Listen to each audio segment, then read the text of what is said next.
Shalom, Jemaat Sola Fide yang terkasih. Jumpa lagi dalam program We Are Sola Fide, edisi Renungan Rabu Malam. Saat Yesus ada di dunia ini, Yesus memuji Yohanes Pembaptis dengan kata-kata yang luar biasa. Kita buka Alkitab kita di dalam Matius pasal 11, ayat ke-11.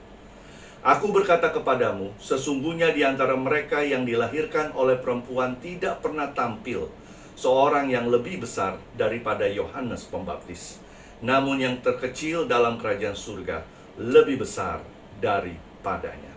Saudara-saudaraku, mengapa Yohanes Pembaptis begitu berharga di mata Tuhan Yesus?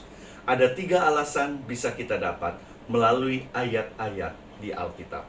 Yang pertama, Yohanes Pembaptis membuka jalan bagi Yesus untuk pelayanannya di dunia ini. Mari kita buka Alkitab kita di dalam Matius pasal 3 ayat ke-3. Sesungguhnya dialah yang dimaksudkan Nabi Yesaya ketika ia berkata, ada suara orang yang berseru-seru di padang gurun, persiapkanlah jalan untuk Tuhan, luruskanlah jalan baginya. Alasan yang kedua terdapat di dalam Yohanes 1 ayat ke-29. Pada keesokan harinya Yohanes melihat Yesus datang kepadanya, dan ia berkata, lihatlah anak domba Allah yang menghapus dosa manusia. Mengapa Yohanes Pembaptis begitu berharga di mata Yesus? Karena Yohanes dapat melihat Yesus sebagai yang menghapus dosa. Saat itu banyak orang yang takut menyatakan Tuhan Yesus sebagai Allah, karena Allah sajalah yang mampu untuk menghapus dosa. Sedangkan yang ketiga terdapat di dalam ayat 32 sampai 34, masih di dalam Yohanes pasal 1. Dan Yohanes memberi kesaksian, katanya, aku telah melihat Roh turun dari langit seperti merpati, dan ia tinggal di atasnya.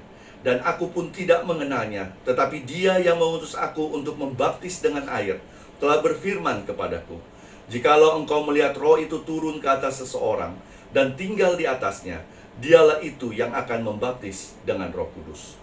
Dan aku telah melihatnya dan memberi kesaksian, ia inilah anak Allah. Saudara-saudaraku, Yohanes Pembaptis dengan berani menyaksikan tentang Tuhan Yesus. Siapa Tuhan Yesus? Yesus adalah anak Allah. Saat itu banyak orang yang mengagumi Tuhan Yesus dengan mujizat-mujizat yang dia lakukan. Tetapi sayangnya, sedikit saja yang berani bersaksi tentang siapa Yesus, khususnya di hadapan penguasa. Saudara-saudaraku sekalian, hanya orang-orang yang tinggal di dalam Yesus dan memiliki mata surgawi yang dapat menyatakan siapa Tuhan Yesus kepada orang-orang di sekitar mereka. Apakah kita termasuk di dalam golongan tersebut? Saudara-saudaraku, tetap semangat di dalam berdoa dan bersaksi, because we are sola fide. Tuhan Yesus memberkati.